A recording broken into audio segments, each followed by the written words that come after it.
Am I the a-hole for reporting my wife for bringing me snacks in the hospital? I am 32 and male.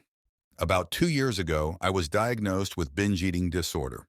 To put it simply, I eat compulsively, even when not hungry.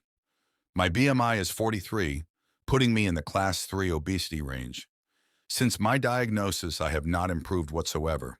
Therapy and support groups have a positive effect on my mentality, but even 2 hours after, I'll be in line at a drive-thru. It has affected my health, my mental health, my finances, and of course my wife. My wife is 37. She is average sized and eventually agreed that I may need actual medical intervention.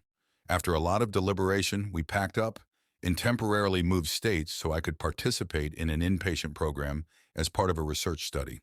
Apparently, intervention programs for binge eating disorder can be pretty hit or miss, and so this one is a new take on them, being 6 months instead of the typical 30 to 90 days. I am currently at the end of my first month, and everything is going very well. I've made a lot of friends in the program as well. At the end of the 1 month mark, visitation opened up and my wife could now visit me.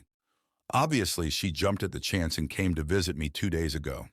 We headed over to my room where she took her backpack off and pulled out jalapeno chips and colas, two of my most common binge items. At first, I freaked out, but she explained that I deserved a break and went into detail about how much trouble she went through to smuggle them through. I immediately shouted for a nurse who forcefully removed the products from her hands and then escorted her out of the hospital with a full team. My wife has now been completely banned from the premises, and she's furious at me. The nurses and doctors have expressed nothing but gratitude and told me that had I indulged, I would have instantly been removed from the program.